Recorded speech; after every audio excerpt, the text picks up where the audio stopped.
आज हम डिस्कस करेंगे ओशन करंट्स को और उनकी हमारे ग्लोबल इकोसिस्टम को मेंटेन करने में क्या अहमियत है, इसके बारे में हम डिस्कस करेंगे। समुंदर हमारे क्लाइमेट को मॉडरेट करने में बड़ा अहम किरदार अदा करता है और अपनी वाटर मूवमेंट यानी ओशन करंट्स के ज़रिए समुंदर जो है वो टम्परेचर को एक मॉडरेट लेवल पे रखता है।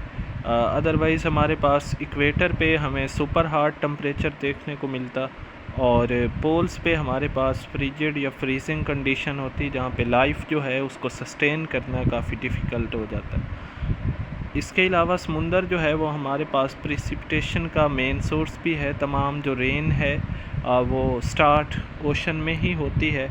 इसके अलावा अगर हम देखें तो समुंदर हमारे पास अनइक्वल हीटिंग जो है अर्थ की, उसको भी बैलेंस करता है। वो पार्ट्स जहाँ पे जो है वो हीट कम है, वहाँ पे जो है वो हॉट वाटर के ज़रिए या वार्म वाटर जो है उसकी सप्लाई के ज़रिए टेम्परेचर को मॉडरेट करने में रोल प्ले करता है। तो अगर हम देखें तो हमारे पास टोटल अर्थ का जो 71% है वो ओशन है। इसी तरह अगर हम अर्थ पे पाए जाने वाले वाटर को देखें तो उसमें से जो 97% है वो हमारे पास समुंदर में ही होता है।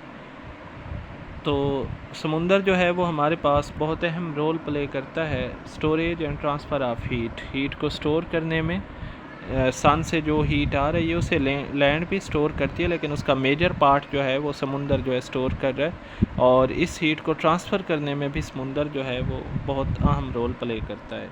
ओशियानिक करंट्स की अगर हम बात करें तो ओशियानिक करंट जो है वो सिंपली मूवमेंट है ओशन वाटर की इन अ कंटिन्यूस फ्लो, और ये जो है अमल जो है मुसलसल चलता रहता है। इसमें अगर हम मज़ीद देखें नेक्स्ट ओशन करंट्स में, तो हमारे पास ओशन करंट्स जो हैं ये प्रोड्यूस कैसे होते हैं। मेनली ये हमारे पास विंड्स की वजह से ज़्यादा जो है प्रोड्यूस होते हैं। कुछ और फैक्टर्स भी होते हैं जो पार्टली रोल प्ले करते हैं, किसी हद तक रोल प्ले करते हैं ओशन करंट्स को प्रोड्यूस करने में। इनमें हमारे पास टेम्परेचर है, इनमें हमारे पास सैलिनिटी है, अर्थ की रोटेशन है हमारे पास। इसके अलावा हमारे पास जो टाइड्स हैं या लहरें हैं वो भी इसमें मेन रोल प्ले करती हैं। मेजर करंट्स जो हैं हमारे पास ये क्लॉकवाइज होते हैं, यानी जिस तरह घड़ी की सुइयां जिस डायरेक्शन में हरकत करती हैं।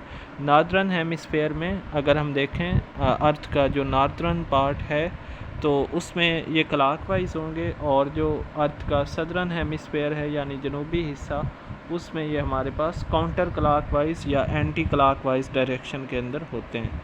ओशन करंट्स जो हैं इनके बारे में अगर हम मज़ीद देखें तो ओशन करंट्स जो है एक कन्वेयर बेल्ट की तरह हमारे पास काम करते हैं, यानी ये अपोजिट डायरेक्शन में मूव करवाते हैं वार्म वाटर को और कोल्ड वाटर को। वार्म वाटर हमारे पास जो है वो मूव करेगा इसमें इक्वेटर से पोल्स की तरफ, और जो कोल्ड वाटर है वो हमारे पास पोल से वापस जो है वो इक्वेटर की तरफ मूव करेगा। नेक्स्ट इसमें हमारे पास ओशन करंट्स के अंदर है कि वो बात जो हमने पहले डिस्कस की थी कि अगर जो है ये करंट्स ना हो, ओशन करंट्स ना हो, तो हमारे पास जो है टम्परेचर की एक्सट्रीम्स हमें देखने को मिलेंगी। इक्वेटर पे ये सुपर हॉट होगा, यानी बहुत ज़्यादा हाई टम्परेचर होगा, और पोल्स पे हमें जो है वो फ्रिजिड या फ्रीजिंग टम्परेचर जो है वो देखने को मिलेगा। ओशन करंट्स जो हैं इसके अलावा कुछ जनरल बेनिफिट्स इनके हैं कि ये हमारे पास हमारे प्लेनेट को वार्म रखते हैं। इसके अलावा जो प्रेसिपिटेशन होती है या रेन होती है वो सारी की सारी ओशन में हमारे पास प्रोड्यूस होती है। टाइप्स की तरफ अगर हम आएँ तो ओशन करंट्स हमारे पास दो तरह के हैं। एक वो जो ओशन की सरफेस पे समुंदर की सतह पे पैदा हो रहे हैं जिन्हें हम सरफेस करंट्स कहेंगे, और दूसरे वो हैं जो डीप इन द ओशन गहराई में समुंदर के पैदा होंगे जिन्हें हम डीप ओशन करंट्स कहेंगे। इनको देखते हैं। हमारे पास जो सरफेस ओशन करंट्स हैं ये हमारे पास लोकल लेवल पे भी हो सकते हैं और ग्लोबल स्केल पे भी, यानी लार्ज रीजन को, ज़्यादा इलाके को भी कवर कर सकते हैं। ज़्यादातर ये विंड ड्रिवन होते हैं, यानी हवा की वजह से ये जो है हवा जो है वो ड्राइविंग फैक्टर है इनके पीछे, इन्हें एक जगह से दूसरी जगह ट्रांसफ़र करने में। और इसमें हमारे पास पानी की जो मूवमेंट है वो हॉरिजॉन्टल भी हो सकती है, यानी सतह समुंदर पे, और वर्टिकल भी हो सकती है, यानी ऊपर से नीचे या नीचे से ऊपर की तरफ समुंदर के अंदर। हॉरिजॉन्टल जो करंट्स होते हैं हमारे पास वो ज़्यादातर लोकल होते हैं और वो शॉर्ट टर्म होते हैं। ये दो प्रॉपर्टीज़ होती हैं हॉरिजॉन्टल करंट्स की, कि वो लोकल होंगे यानी थोड़े उसी एरिया को अफेक्ट करेंगे जहाँ प्रोड्यूस हो रहे हैं, और शॉर्ट टर्म होंगे यानी ज़्यादा टाइम के लिए नहीं रहेंगे। इसमें हमारे पास रिप करंट्स हैं और लॉन्ग शोर करंट्स हैं, और इसके अलावा हमारे पास जो टाइडल करंट्स हैं यानी लहरों की वजह से पैदा हो रहे हैं, वो भी हमारे पास इसी में आएंगे। वर्टिकल जो करंट्स होते हैं उसकी हमारे पास दो टाइप्स होती हैं, अप वेलिंग और डाउन वेलिंग। तो अप वेलिंग करंट्स जो हैं उनमें ये क्या होता है कि वर्टिकल वाटर मूवमेंट होती है, पानी जो है वो नीचे से ऊपर मूव करेगा, और समुंदर की जो तह है, गहराई में जो पानी होता है वो कोल्ड होता है, उसमें जो न्यूट्रिएंट्स होते हैं वो ज़्यादा होते हैं, तो वो वाटर जो है हमारे पास टुवर्ड द सरफेस यानी ऊपर की तरफ मूव करेगा। इसे हम कहते हैं अप वेलिंग करंट। लेकिन अगर यही ऊपर से डाउनवर्ड नीचे की तरफ मूवमेंट होती है तो फिर हम उसे कहते हैं डाउनवर्ड या डाउन वेलिंग करंट्स। ये हमारे पास वर्टिकल वाटर मूवमेंट की दोनों टाइप्स हैं।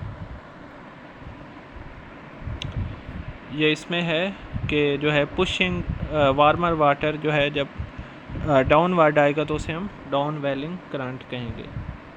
नेक्स्ट है हमारे पास deep ocean currents. Deep ocean currents को अगर हम स्टडी करें तो ये हमारे पास डेंसिटी ड्रिवन है, यानी ये डेंसिटी की वजह से होते हैं। पानी की जो डेंसिटी है उसमें जो फ़र्क पाया जाता है उसकी वजह से होते हैं। और आप जानते हैं कि सरफेस पे जो वाटर होता है वो लेस डेंस होता है, उसकी डेंसिटी कम होती है। जो डीप ओशन में वाटर होता है उसकी डेंसिटी जो है वो हमारे पास ज़्यादा होती है। और इसमें जो है ये मुख्तलिफ होते हैं सरफेस करंट्स से अपने स्केल के हिसाब से, स्पीड के हिसाब से और एनर्जी के हिसाब से। जितनी ज़्यादा हमारे पास डेंसिटी जो है उसका फ़र्क आएगा, दो पानी की जो कॉलम्स हैं हमारे पास, पानी के जो दो लेयर्स हैं उनके दरमियान, उतनी ही ज़्यादा हमारे पास अपॉर्चुनिटी होगी मिक्सिंग की, mixing of water, mixing of nutrients, और सर्कुलेशन की, वाटर सर्कुलेशन भी जो है वो उतनी तेज़ होगी, उतनी ज़्यादा होगी। इसके नतीजे में हमारे पास डेंसिटी डिफरेंसेस की वजह से ग्लोबल कन्वेयर बेल्ट हमारे पास बनते हैं। और ग्लोबल कन्वेयर बेल्ट जो है उसकी फार्मेशन में हमारे पास दो प्रोसेसेस जो हैं वो at a time role play कर रहे होते हैं। वो दो प्रोसेसेस जो हैं वो कौन से हैं उन्हें ज़रा स्टडी करते हैं हम।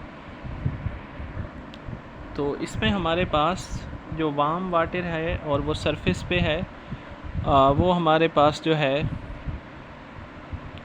उसमें क्या होगा कि लेस डेंस वाटर जो कि हमारे पास पानी की सतह पे है वो इक्वेटर से हमेशा मूव कर जाएगा पोल्स की तरफ। इक्वेटर से पोल्स की तरफ जो मूवमेंट होती है स्टूडेंट्स, वो आपने याद रखना है कि वो वार्म वाटर की होती है, और ये वाटर जो होता है वो लेस डेंस होता है। कोल्ड वाटर जो है जो कि डीप ओशन में है, समुंदर की गहराई में है, तो उसमें हमारे पास क्या होगा, इस तरह के जो करंट्स होंगे जो कोल्ड वाटर के हैं या डीप वाटर के हैं, उसमें डेंसर वाटर जो है वो हमेशा मूव करेगा पोल से इक्वेटर की तरफ। तो ये दो प्रोसेसेस हैं जो हमारे पास ग्लोबल कन्वेयर बेल्ट को प्रोड्यूस करते हैं। वार्म वाटर की मूवमेंट जो है इक्वेटर से पोल्स की तरफ, और कोल्ड और डेंस वाटर की मूवमेंट पोल से वापस इक्वेटर की तरफ। और इसमें हमारे पास ये जो ग्लोबल कन्वेयर बेल्ट है, ये हमारे पास इसके एडवांटेजेस क्या हैं कि इस तरह से हमारे पास जो है ग्लोबल सर्कुलेशन सिस्टम बन जाता है। और इस ग्लोबल सर्कुलेशन सिस्टम के जो हैं वो कुछ हमारे पास की रोल्स हैं कि ये कौन कौन से रोल्स जो है इस सर्कुलेशन के हैं या क्या क्या इसके फ़वाइद हैं। इसके ज़रिए हीट एनर्जी को ट्रांसपोर्ट किया जा सकता है, डिस्ट्रीब्यूट किया जा सकता है, मुंतकिल किया जा सकता है मुख्तलिफ एरियाज़ के दरमियान।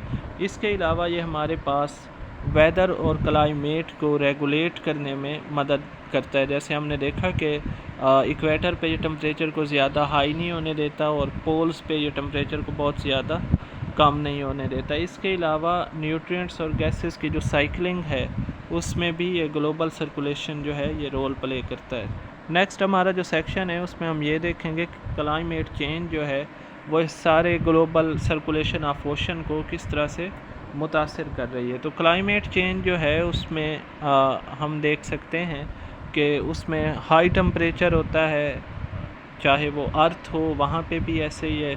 वाटर बॉडीज़ का जो टेम्परेचर है वो भी मुख्तलिफ़ वजूहात की बुनियाद पर बढ़ रहा होता है। तो इसमें हमारे पास जो वार्म वाटर है और फ्रेश वाटर है वो वार्म हो जाता है और वो हमारे पास मुंतकिल हो जाता है ओशन के अंदर यानी समुंदर के अंदर। इसके नतीजे में क्या हो सकता है, इसके नताइज या कॉन्सिक्वेंसेस क्या हो सकते हैं।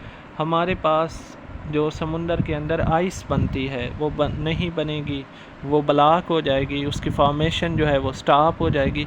इसके अलावा जो हमारे पास कोल्ड वाटर सिंक करता है यानी नीचे की तरफ जो है वो मूवमेंट उसकी होती है वो भी हमारे पास नहीं होगी।